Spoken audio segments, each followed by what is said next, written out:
What's good, y'all? In today's video, I'm going to be showing you some Procreate tips and tricks that I use every day as a part of my personal workflow. I've been designing for 7 years now, so simply put, these are some things that help me design faster and make my designs look better. Whether you're just starting out or really looking to level up in 2026, these tips are super easy to follow and great for adding to your own personal workflow, so be sure to follow along and let's jump right into it. One of the quickest ways to level up your designs is by upgrading your font choices. The default system fonts can be extremely useful, but when it comes to creating new and fresh designs, it automatically makes your design look dated and really just makes it blend in with everything else that's out there. So in 2026, what I'm noticing is typography is really doing a lot of the heavy lifting, especially when it comes to clothing design. Before designing, I usually spend some time curating different fonts from websites like DaFont and FontSpace that allow you to download free fonts and upload them directly into Procreate or whatever design software that you're using. For new designers, I would definitely suggest building out a small font library of your 5 to 10 favorite fonts that really speak to you, your brand, your business, or whatever projects that you may be working on. And I think most importantly, creating that consistency, especially when first starting out, is key.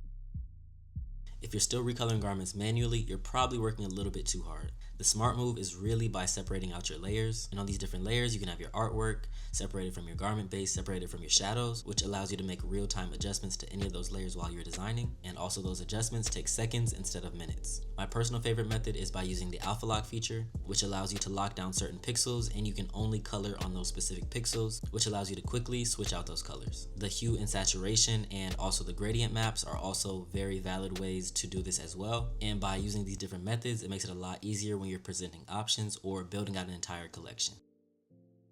Mockup templates are another way to instantly level up your designs. They give you a real world starting point instead of just designing on this blank canvas, and they allow you to see how everything that you're doing really sits on a garment, from the colors to the scale to the placement to the overall balance of everything. And that's why I usually start out all my designs with a mockup already in mind. For years now, I've been using Quattro Supply Pack for that. It's already set up for Procreate, so I could just drag my mockups right in, test some colors out, and keep designing without ever breaking my flow once. I'll be sure to link the mockups that I use in the description below if you guys are interested. But yeah, templates just make the design process way smoother, and the final results always feel a lot more ready to bring into the real world.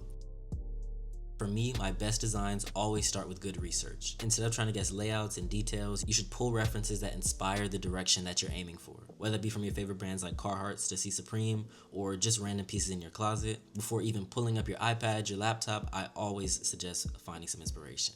Also, as we all know, social media is also a very valid way to find inspiration as well. Whether that be Pinterest, Instagram, or even Reddit, I'll say vintage tees, old ads, typography, really anything that fits the direction that I'm going for. And then from there, I'll bring those references into Procreate using the reference window so I can study the spacing, the scaling, the composition, really whatever it is that I really am influenced by that I want to use on my personal designs. And it's absolutely not about copying, but more so just understanding why something works and using that information to make strong design decisions.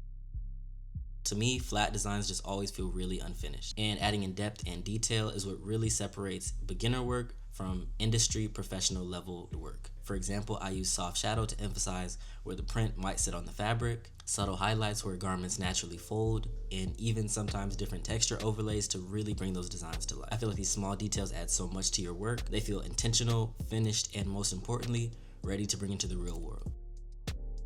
These days, design trends and standards are moving faster than ever, and the fastest way to learn and keep up is simply just by staying curious. Watching tutorials, breaking down other designers' workflows, and constantly learning new techniques keeps your work from feeling stale and outdated. And that's actually why I share so much of this stuff here for you guys. I've got a bunch of more videos on this channel where I go deeper into these tips and tricks, especially Procreate workflows, mockups, and clothing design. So if you're really looking to sharpen your skills, I would definitely suggest tapping into some of my other videos. And yeah, if you guys like this video, be sure to leave a like, comment, and subscribe.